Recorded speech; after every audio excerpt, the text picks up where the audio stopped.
Oke, Assalamualaikum warahmatullahi wabarakatuh. Waalaikumsalam Waalaikumsalam warahmatullahi wabarakatuh. warahmatullahi wabarakatuh. Baik, sebelum memulai perkuliahan, marilah kita membaca Al-Basmalah bersama-sama. Bismillahirrahmanirrahim. Bismillahirrahmanirrahim. Untuk pertemuan ke-6 kali ini di mata kuliah Penganggaran Perusahaan pada Prodi Ekonomi Syariah Fakultas Ekonomi dan Bisnis Islam, kita akan melanjutkan mengenai fungsi anggaran.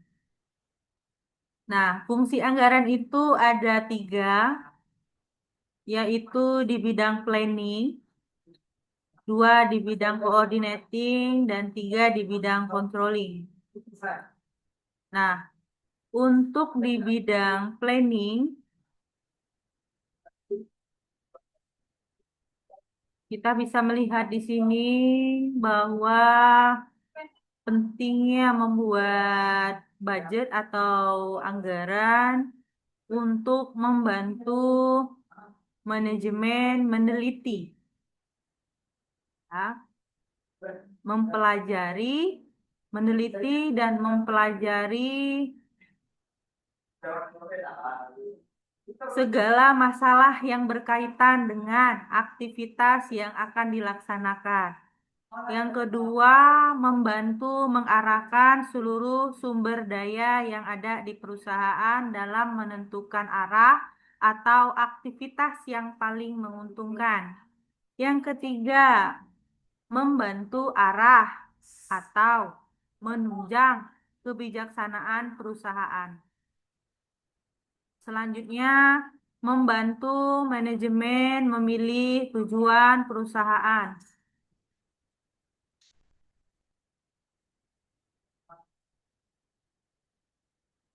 Terus membantu menstabilkan kesempatan kerja yang tersedia. Lalu membantu pemakaian alat-alat fisik secara lebih efektif. Nah, di bidang coordinatingnya apa?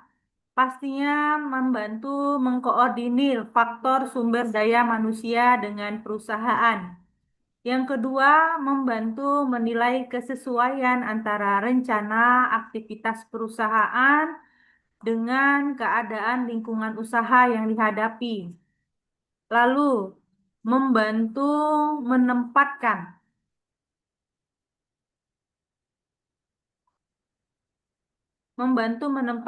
pemakaian modal pada saluran-saluran yang menguntungkan sesuai dengan seimbang dengan program perusahaan. Yang terakhir, membantu mengetahui kelemahan dalam organisasi. Nah, fungsi yang terakhir, penganggaran itu di bidang controlling. Apa fungsinya? Pertama, membantu mengawasi kegiatan dan pengeluaran. Yang kedua, membantu mencegah pemborosan. Yang ketiga, membantu menetapkan standar baru. Nah, di dalam fungsi-fungsi anggaran ini, bahwa seorang ekonom itu bisa menuliskan target-target biaya yang harus dikeluarkan. Pastinya di dalam merumuskan visi, misi, dan tujuan memerlukan biaya. Nah, untuk mencapai misi-misi yang diinginkan, pastinya ada stimulus keuangan yang memperbantuinya. Nah, di dalam membantu kegiatan planning ini ada arah untuk menunjang kebijaksanaan perusahaan. Nah, maka daripada itu lalu mengkoordinirnya bagaimana? Pastinya membutuhkan biaya operasional tentunya. Nah, hal itu mengetahui kelemahan dalam organisasi. Nah, Jadi budget-budget yang ditentukan di awal itu diakumulasikan dan dibagi-bagi untuk setiap kegiatan. Hal ini kita dapat mengevaluasi, mengontrol kegiatan-kegiatan kas, kegiatan-kegiatan keuangan, pembelanjaan, dan pendapatan, sehingga bisa dirumuskan apakah menguntungkan ataukah merugikan. Dan kebijakan itu dapat kita lihat setelah ditulis, diakumulasi, barulah dievaluasi terhadap pengontrolan biaya yang dikeluarkan. Nah, apa sih tujuan dari penyusunan anggaran? Tujuannya menyatakan harapan atau sasaran perusahaan secara jelas dan formal sehingga bisa menghindar kerancuan dan memberikan arah terhadap apa yang hendak dicapai manajemen. Yang kedua, untuk mengkomunikasikan harapan manajemen kepada pihak-pihak terkait sehingga anggaran dimengerti, didukung, dan dilaksanakan. Yang ketiga, untuk menyediakan rencana rinci mengenai aktivitas dengan maksud mengurangi ketidakpastian dan memberikan pengarahan yang jelas bagi individu dan kelompok dalam upaya mencapai tujuan perusahaan. Lalu, untuk mengkoordinasikan cara atau metode yang akan ditempuh dalam rangka memaksimalkan sumber daya. Lalu terakhir, tujuannya untuk menyediakan alat pengukuran. Nah, ini ya, ada alat pengukuran. Jadi ekonomi itu bisa diukur, ada alatnya. Nah, inilah alatnya mengenai penganggaran perusahaan. Dan mengendalikan kinerja individu dan kelompok, serta menyediakan informasi yang mendasari perlu tidaknya tindakan koreksi. Nah, ada beberapa klasifikasi mengenai anggaran. Nah, ada tiga, apa saja berdasarkan ruang lingkup dan berdasarkan fleksibilitasnya, lalu berdasarkan jangka waktu. Untuk kegiatan fungsi dan tujuan anggaran tadi, ada yang ingin dipertanyakan terlebih dahulu? Saya silakan kepada Pak Idhar dan Cici untuk membahas apa yang kurang dipahami. Silakan. Yang tentang alat tadi tuh Bu, saya kurang paham. Tentang yang mana? Yang alat apa Alat. pengukuran Oh, anggaran. alat pengukuran. Ya, Alat itu kan suatu yang alat itu berarti indikator ya. Ada indikator pengukuran berbentuknya alat. Kita contohkan di sini misalnya saya kasih contoh ya untuk budget. Di sini saya membuat RAB, rencana anggaran biaya. Berapa biaya perusahaan pada biaya berapa anggaran apa saja biaya biaya dalam perusahaan saya.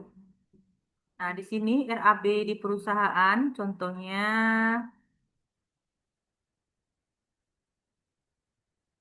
Buset. Aduh, aduh, aduh, aduh.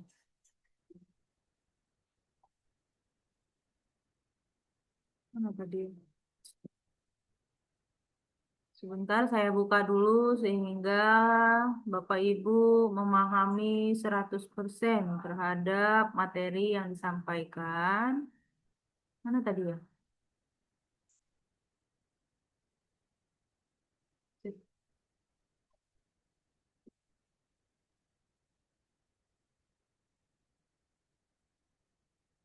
RAB.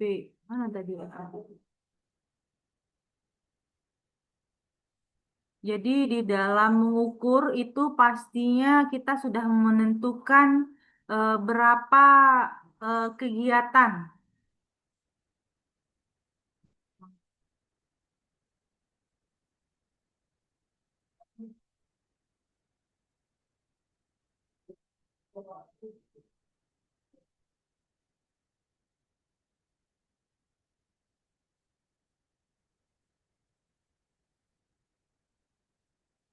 Sebentar, saya cari filenya dulu.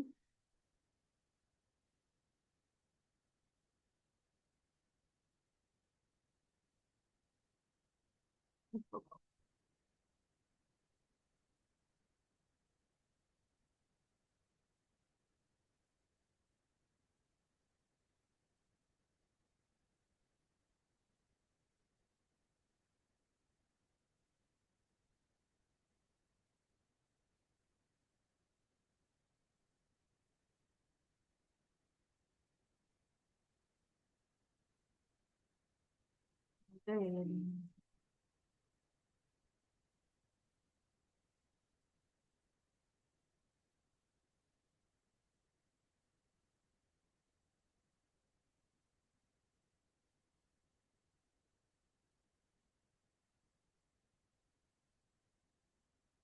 tanya inilah. Atau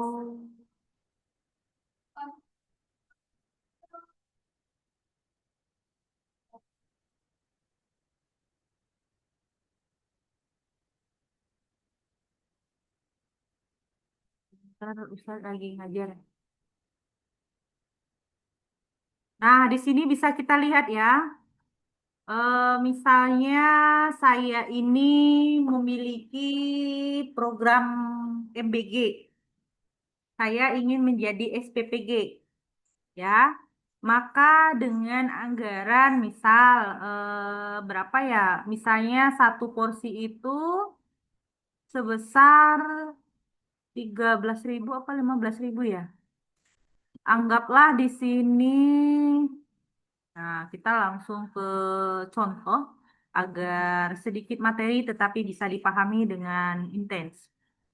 Nah, eh, di sini kita menghitung berapa beban biaya untuk mengoperasionalkan program MBG di beberapa sekolah-sekolah. Nah, di sini ada rancangan belanja dapur. Di sini ada biaya makan, ada jumlah siswanya, berapa totalnya per hari, berapa totalnya per 6 hari, 3 minggu berapa. Jadi untuk 24 hari per bulan, ya jumlah hari anak-anak sekolah itu operasional kita satu bulannya sebesar 1,2 miliar 833 juta 400 rupiah. Nah, berapa keuntungan yang akan kita peroleh atas beban-beban biaya yang kita tanggung? Di sini dari pemerintahnya ada biaya makan 10.000 dan biaya operasional 5.000. Targetnya itu 3.565 siswa, ya kan? Jadi untuk biaya biaya operasionalnya, biaya kebutuhan makan yang dikeluarkan itu per bulannya 855.600. Nah, untuk biaya operasional 5.000-nya lagi sebesar 427.800. Nah, yang kita hitung adalah biaya 5.000.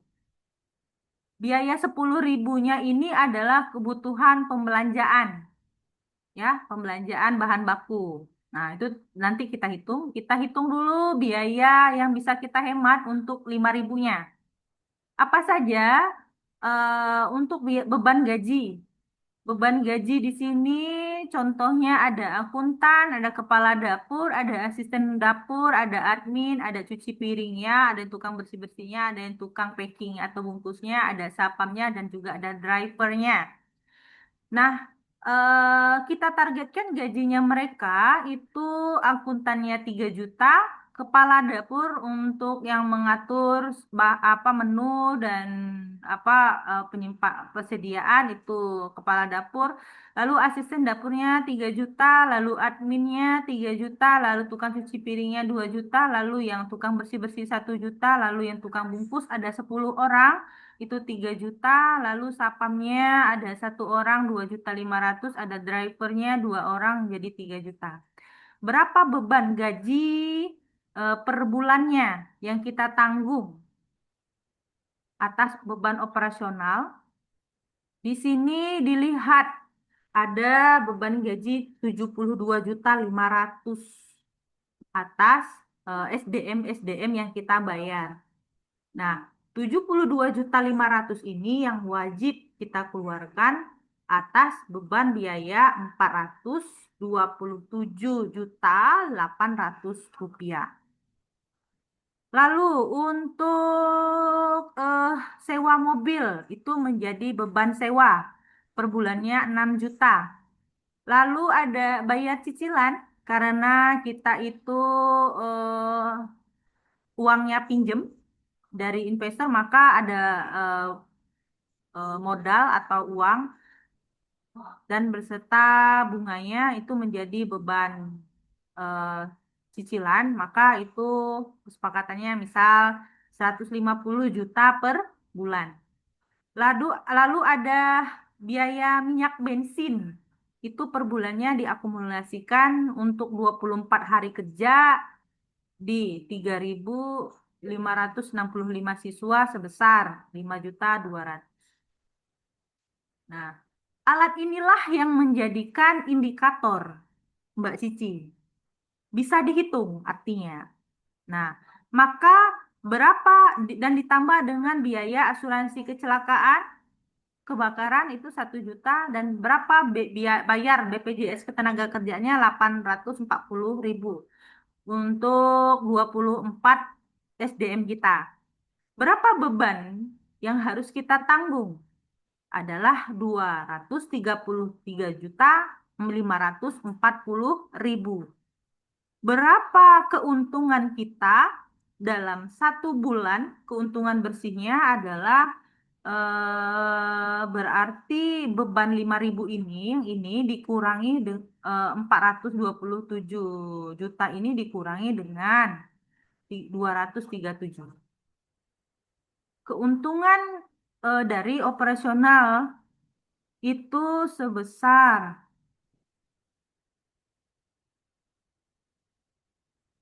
adalah segini. Ini didapatkan dari mana?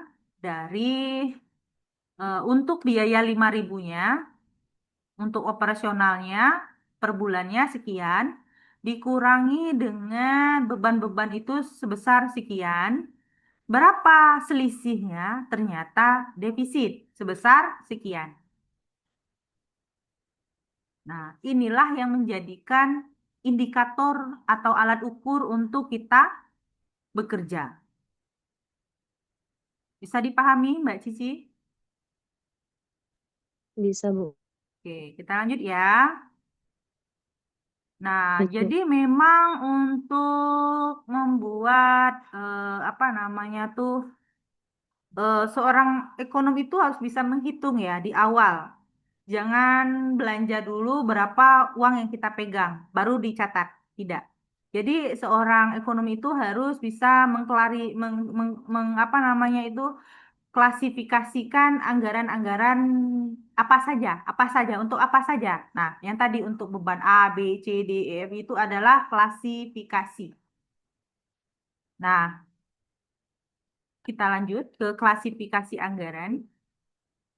Dia itu dibuat berdasarkan ruang lingkup, berdasarkan fleksibilitas, dan juga berdasarkan jangka waktu.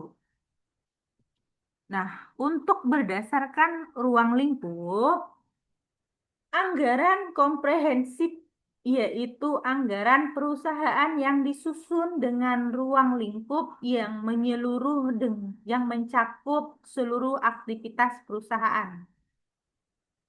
B. Anggaran parsial yaitu anggaran perusahaan yang disusun dengan ruang lingkup yang terbatas, yang hanya mencakup sebagian dari kegiatan perusahaan.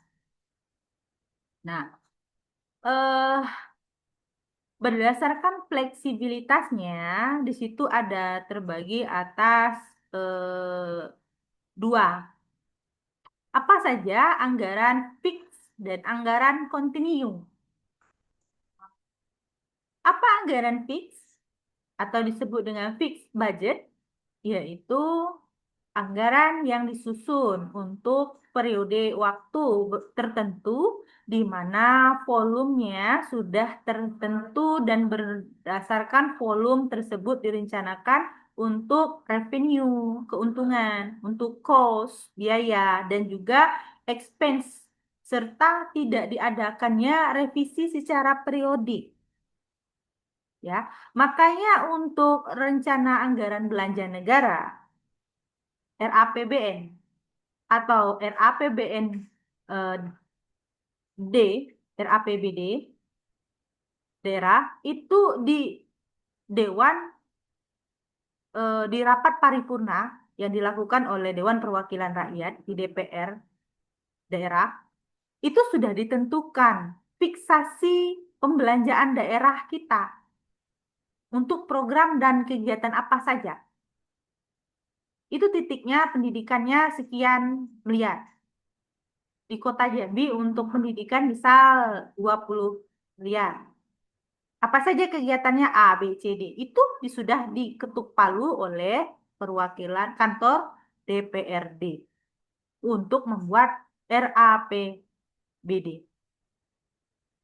Bisa dipahami?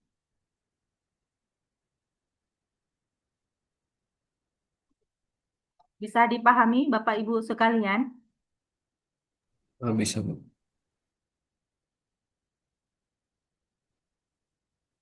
Bagaimana apakah suara saya terdengar dengan jelas? Dengar, Bu. Terdengar, Bu. Oke. Itu ya yang menjadi ada perusahaan dan juga ada agregatif atau negara untuk penganggarannya. Nah, jadi untuk kegiatan-kegiatan di perusahaan kita juga harus membuat budget-budget sehingga kita tahu bebannya itu tuh sekian itu fix. Ya, anggaran fix yang tadi, beban-beban tadi itu biaya gaji, biaya sewa, biaya cicilan dan biaya itu tuh menjadi fix budget. Itu udah tetap aja. Kita belum hitung biaya tidak tetap ya. Oke, waktunya 10 menit lagi.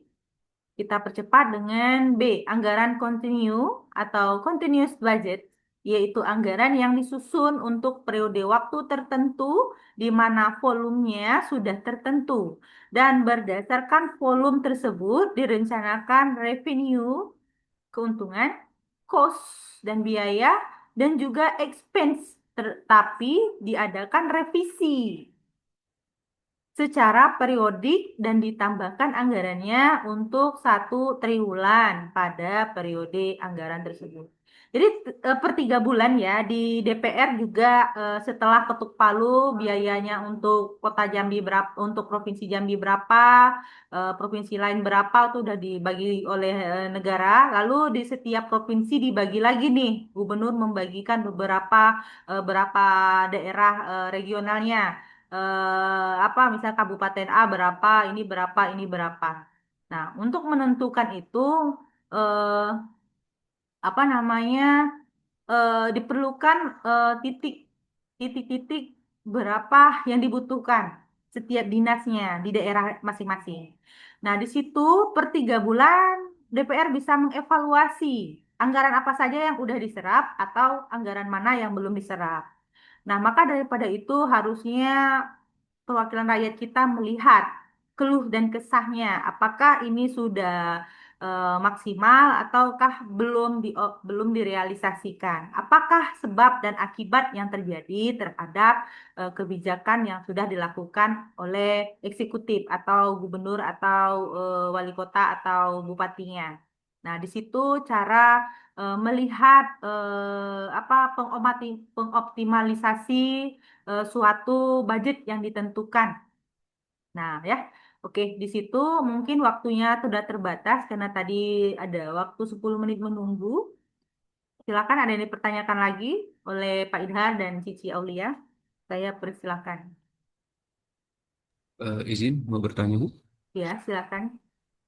Apakah anggaran kontinu ini bersifat fleksibel, Bu? Maksudnya bisa dipakai lagi eh, untuk anggaran berikutnya, atau emang mati di situ aja, Bu? Artinya anggaran kontinu ini tadi setelah ditentukan dia bisa dirombak atau di apa ya revisi, bahasanya revisi, direvisi anggaran per 3 bulan. Bisa dipakai. Jadi misalnya uangnya itu 20 triliun untuk Kota Jambi. 3 bulan, triwulan pertama, artinya di bulan Maret sudah direalisasikan berapa persen. Oh, anggaran beasiswa, beasiswa untuk atau dana sosial tidak terrealisasikan. Itu bisa dipindahkan ke program yang lain. Bisa. Kenapa? Mungkin dikondisikan misalnya keadaannya COVID, misal ya. Kita lebih prioritaskan ke COVID. Maka dana yang tadi untuk pendidikan dicabut untuk COVID.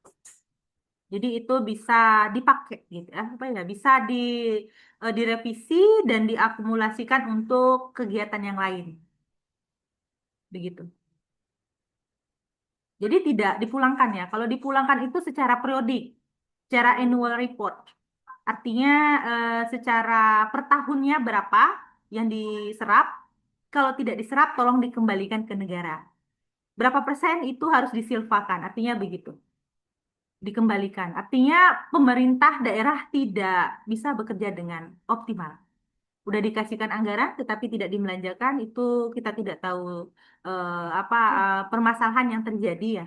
Padahal itu udah tertulis gitu. Itu yang menjadi permasalahan di Indonesia.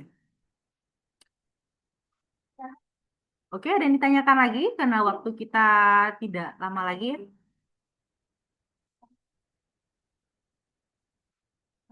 Oke, kalau tidak ada, saya rasa untuk pertemuan keenam ini cukup dan saya memohon maaf atas nama pribadi. Sesungguhnya kelebihan itu adalah milik Allah semata, kekurangan itu adalah milik saya secara pribadi. Insya Allah ke depan saya akan memperbaiki metode pembelajaran kita lebih optimal dan saya harap kepada mahasiswa-mahasiswi di INISMA Jambi itu lebih disiplin dan kolaboratif dengan teman-teman yang lainnya karena saya lihat di sini ada 19 siswa yang selalu masuk cuman segini. Nah, 4 kali tidak masuk mungkin akan dipertanyakan lalu nilainya itu dipermasalahkan. Nah, ke depan mohon kepada teman-teman sekalian untuk mencari temannya dan suruh masuk gitu ya. Ada kepedulian kita dan bekerja sama satu sama lainnya sehingga penyelesaian mata kuliah ini karena ini sudah pertemuan ke-6 udah hampir setengah ya. Udah hampir setengah, besok pertemuan 7 artinya sudah 50%. Nah, jadi kita bisa melihat nanti saya akan adakan UTS di pertemuan ke-8 sehingga kita akan menentukan metode apa yang tepat di setelah UTS supaya Bapak Ibu sekalian memahami apa namanya eh, mata kuliah yang saya ampu. Itu saja dari saya, kurang dan lebihnya wabillahi taufiq wal hidayah. Wassalamualaikum warahmatullahi wabarakatuh. Waalaikumsalam Waalaikumsalam warahmatullahi warahmatullahi wabarakatuh. wabarakatuh.